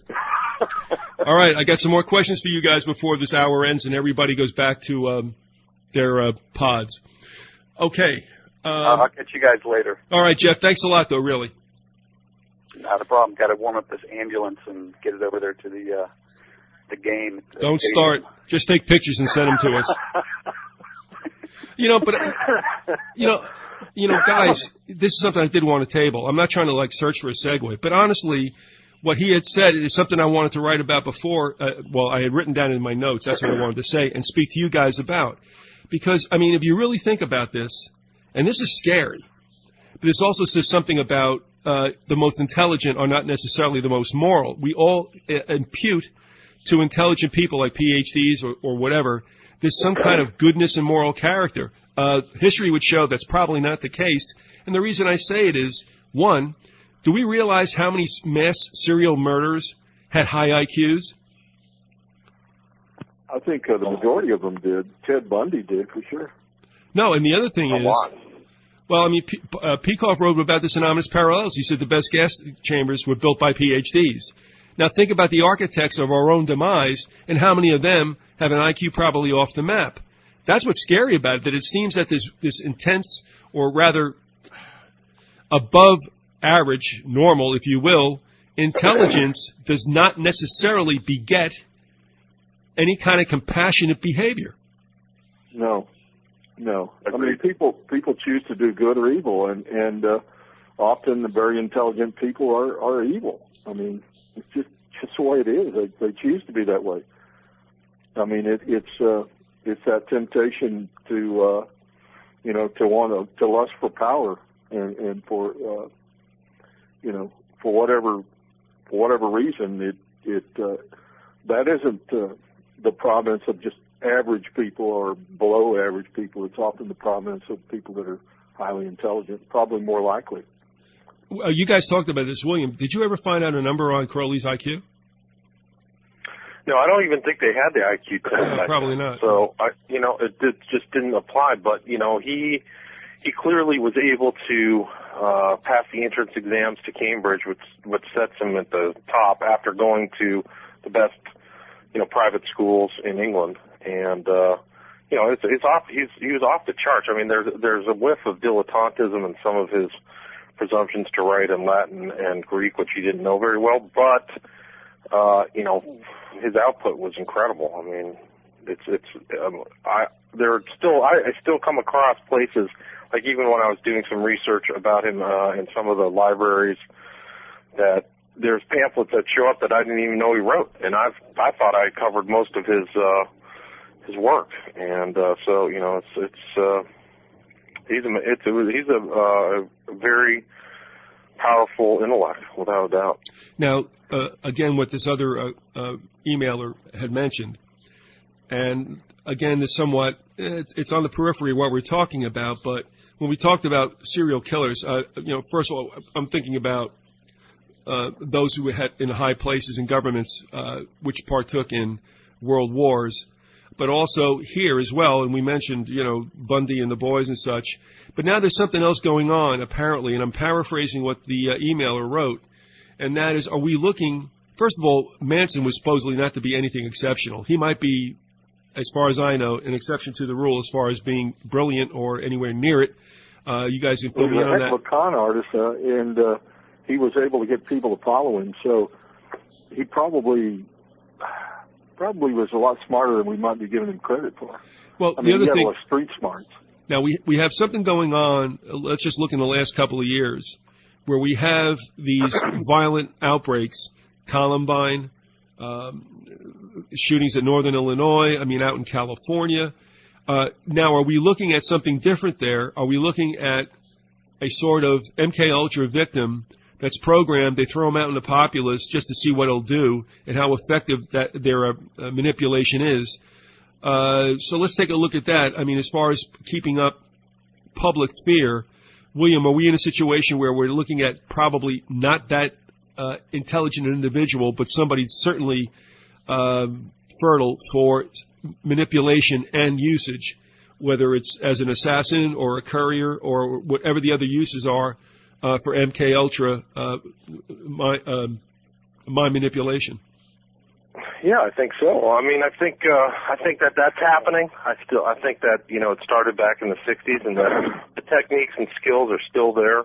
And when I see people like the guy who did the shooting of Giffords in Arizona, and there was another guy at the Virginia Tech, I think it was. I mean, the whiff of mind control on those guys is over the top. The guy who was in Arizona was a definite mind control patsy. I think they were really trying to go after the judge and kill the judge who was there, because he was more of a states' right advocate, and he wasn't going on with the New World Order, open borders agenda. And that kid was, you know, and he had a handler too. And there was another guy there that was a mysterious second guy who just they quit talking about after the first year. That's a common pattern, you know. Yeah. At first, the first stories you get, there's more than one, and then all of a sudden it's just one guy. And what's really scary about these events is that there's, you know, the lone nut patsy thing is still maintained, but it's also that there is a secondary media barrage that still, you know, is going with the general theme, you know. So they reinforce the fact that this guy was already unhinged or whatever. Right. And that's what makes it really scary, is that the controlled media in this country, which is just as controlled as any media in Nazi Germany or communist Russia. Well, it's like wasn't it Alan Dulles who talked about the giant Wurlitzer? It was one of the big CIA biggies who talked about the giant Wurlitzer when talking about the American media, where it's basically, you know, we're programming it. You know, we're putting the coins in the slot and they play whatever we want, you know. Right. And I mean, they've proven years ago that, you know, there were a ton of people in journalism, you know, in all the media that were CIA operatives. Yeah, they're agents. Yeah, and it goes all the way to the top. I mean, it's hard for most Americans to believe that their media is that controlled and that tightly managed, but the sad reality is that it's managed very well from the top. Well, America is really a corporatocracy, and the media, you know, are corporations. So you're only going to hear what the corporations want you to hear, because agreed. You know, well, they're the ones who pay. If you pay for advertising at one of the major magazines or newspapers, those newspapers are never going to say anything negative to you. And a lot of those corporations pay for advertising, even if they don't even want to advertise for anything, because they know that buys them a favorable opinion by that publication. You know, so. You know, I've seen like Northrop Grumman just advertise some space plane or some new plane that nobody really cares about, because I know what they're really trying to do is, you know, keep on the good side of that paper, so they'll never say anything bad about, you know, environmental hazards or lousy working conditions or anything like that. And the federal government does the same thing with like Drug-Free America programming. A lot of that is discretionary paying, you know, that the presidential office used for. I mean, it's like $700 million. But the way it's distributed out is that, you know, if you criticize anything about the presidency, you know, they'll use their discretion and remove that advertising dollar from whatever publication it is. And so, you know, that's kind of the sub rosa mechanics of manipulations that's used in the United States. Well, you remember, I don't consider him that much of a great journalist, but Keith Olbermann is an example of somebody who was a little too far left, a little too critical of the administration, and he kind of got shoved out of NBC, and he's now on another kind of an independent network, Current Affairs or something like that.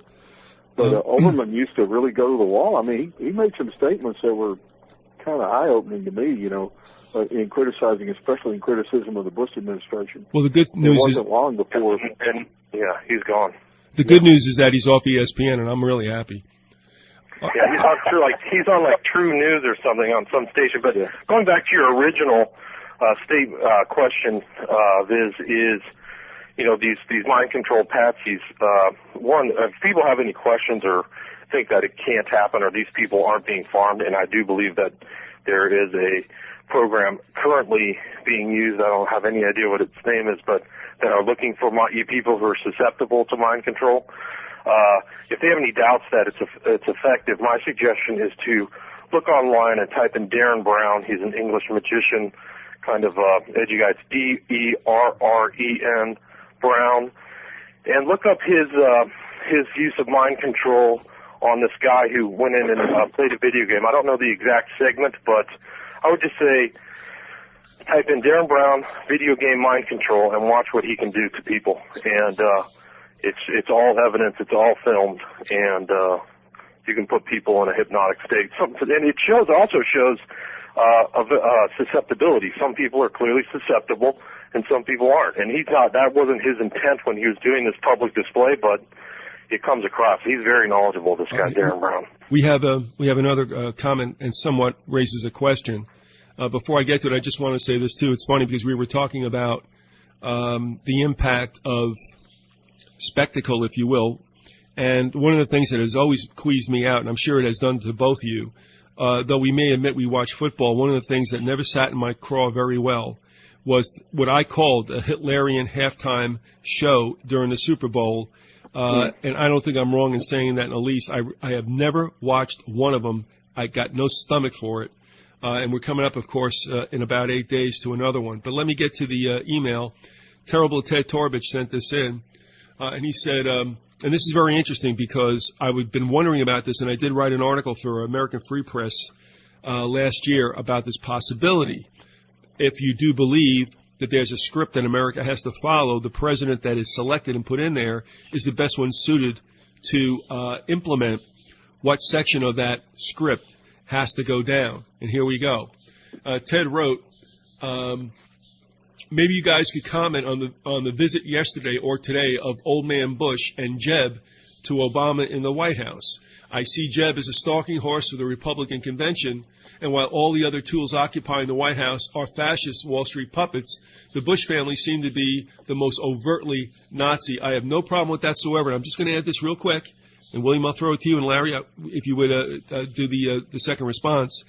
But I think we all can pretty much equate, with good reason, the Bush family with Nazism. However, as you had mentioned before, Larry, I mean, when you look at far left and far right, they both meet at the same place. So it doesn't matter if you go from the left Bolshevik or from the right Nazi. If you're on extremist ends, they all meet in the middle. However, I had wondered if the GOP is to have their guy in. I was wondering always if Jeb would be a late draftee into the show, because I tell you what, as far as I'm concerned, everybody loves the Bushes again. You know, it's all better in the rearview mirror, and they think that was just the best. So let me throw it to you, William. As Ted said, isn't this interesting? Are we going to get Jeb come in, who definitely would win, or are we going to just see this fighting in the GOP, and that brings Obama in, and then we get the FDR treatment rather than the fascist treatment? Right. Well, the American people would have to be insane to put Jeb Bush back in office after George Bush being in the presidency for 8 years. Literally crazy. That family, not only are they Nazis, they're heavily involved in the occult, and their connections are all occulted. They're extremely dangerous. I mean, 9/11, 2 stolen elections, just a trail of drug running, too. Oh, drug running through MENA, and the amount of people who were offed during their administration was off the charts. I mean, Wellstone, there were people on Reagan. Yeah.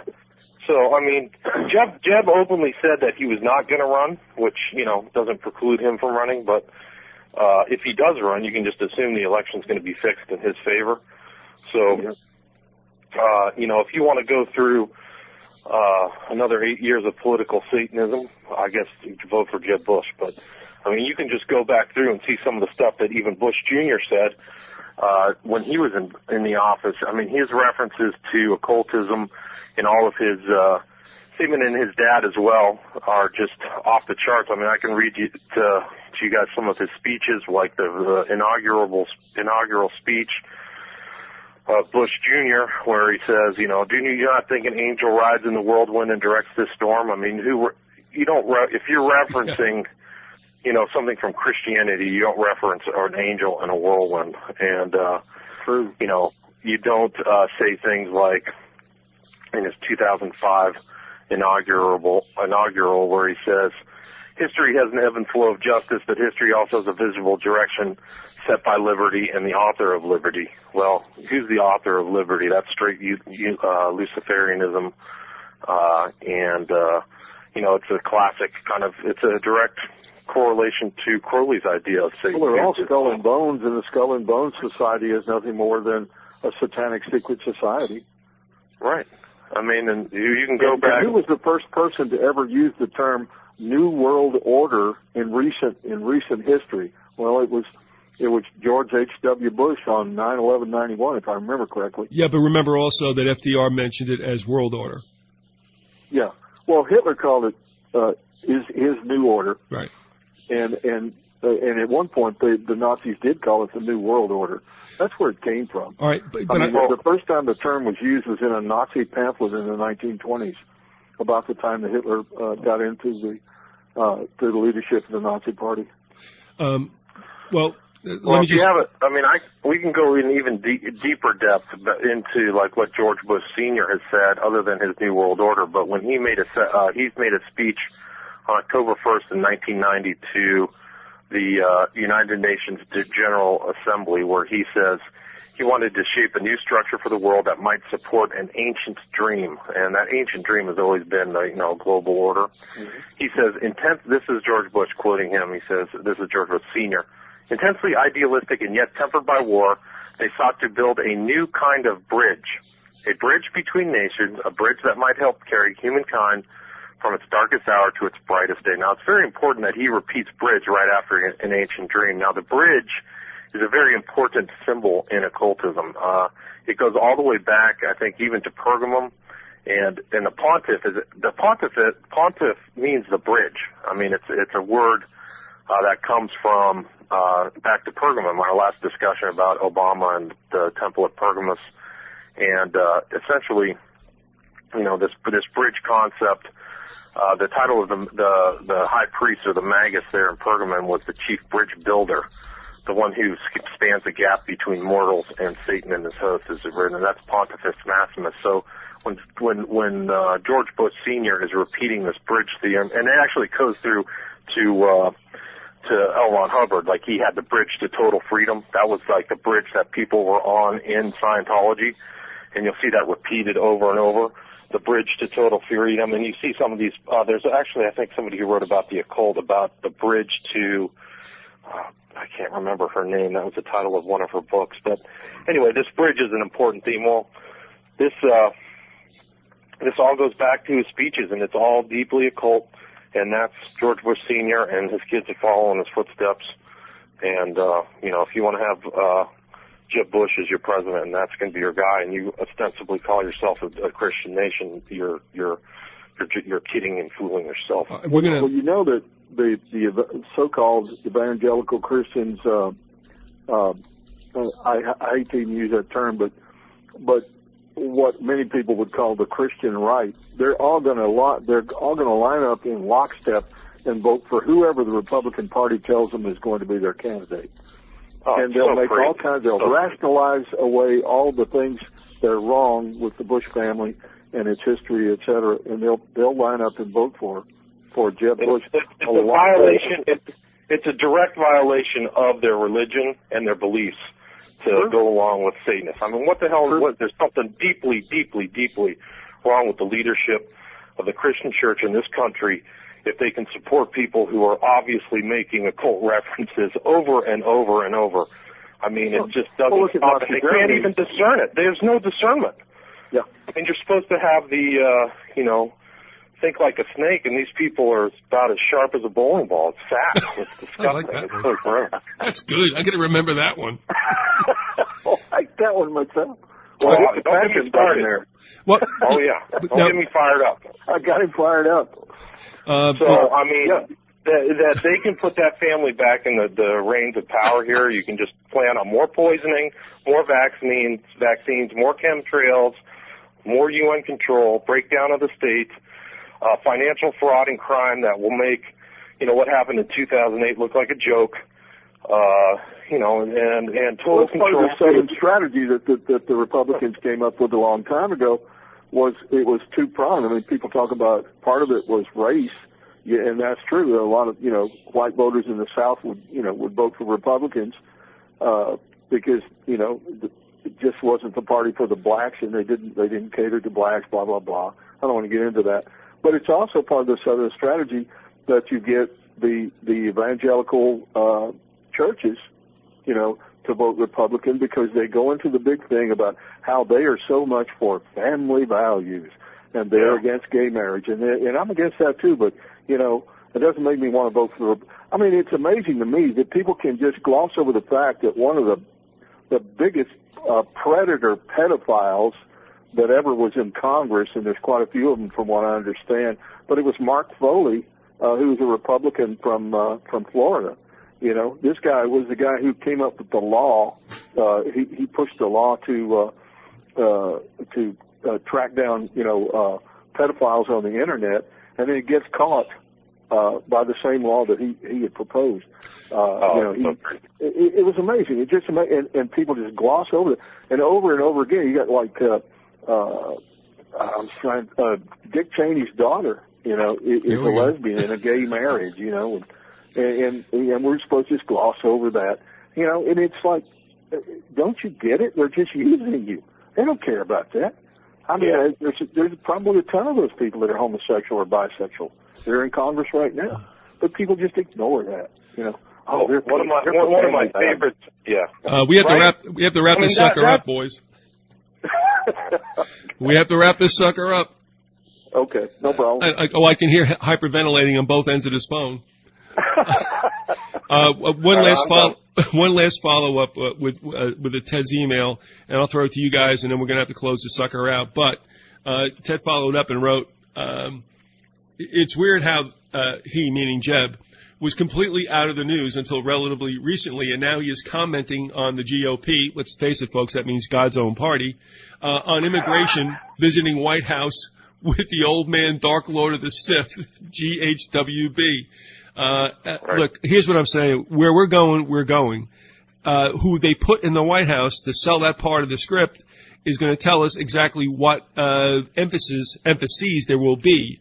If I'm thinking Obama, and that means we're going to a New Deal a la FDR, Depression, War. If the GOP somehow, some way gets in, then you're going to see more hitting earlier on. But as you guys have all known, and you've spoken to, the Bush family has a very long and traditional tie to Germany.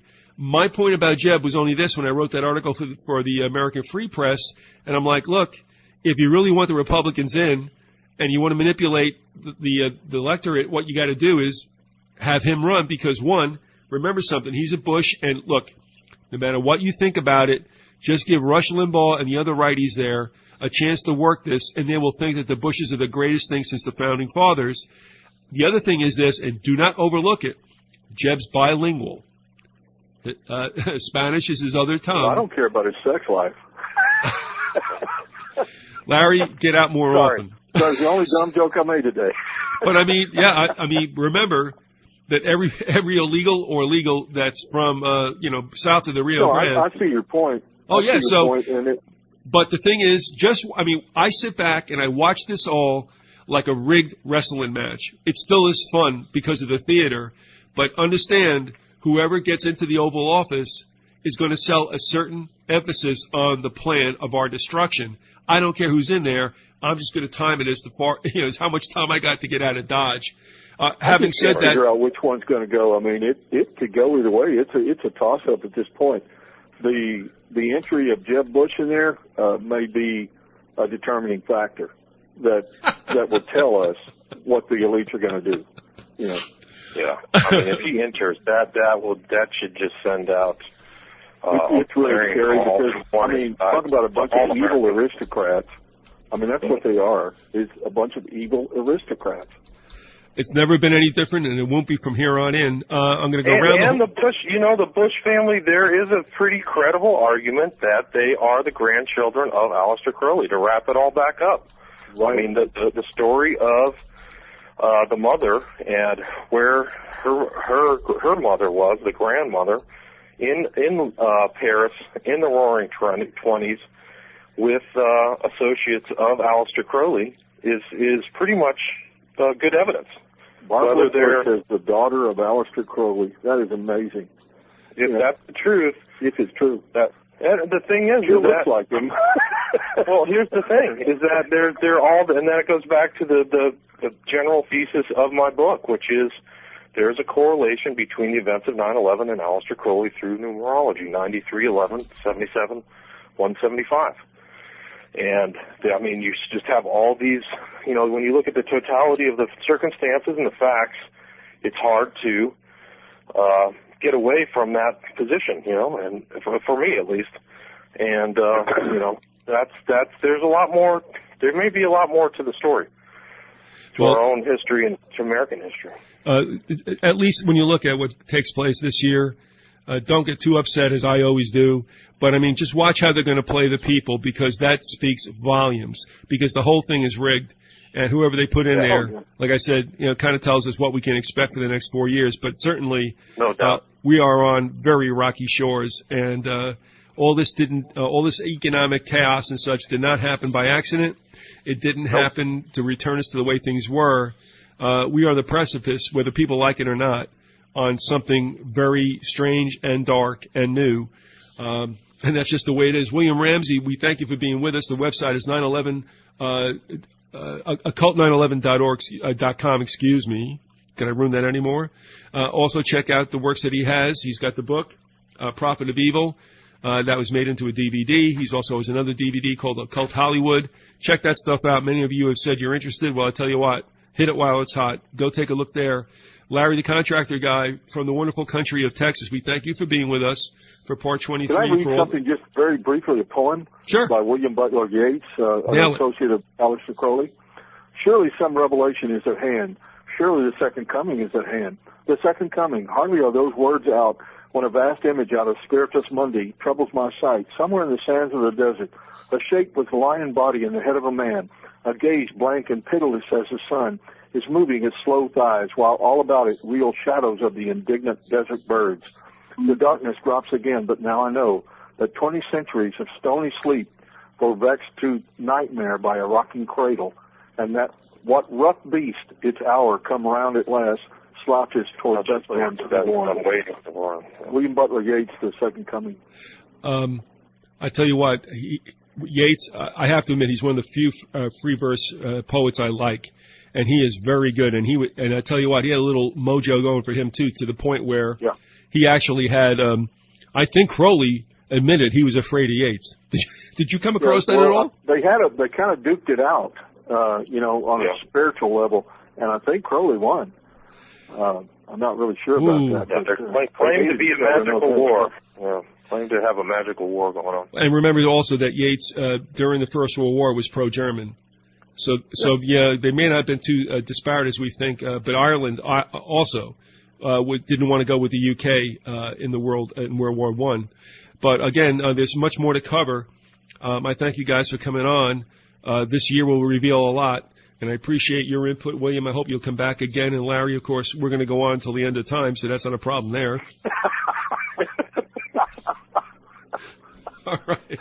Oh, man. And everybody else out there, I just want to thank you for spending part of your Saturday afternoon or morning, however that would be, with us. We want to thank Big Jim out in Illinois for manning the board. And we'll find out exactly what happened when Jeff Long called on, or maybe we won't. But, guys, thank you very much. I don't take it lightly. I appreciate your time with us. Thank you. Thanks for having me.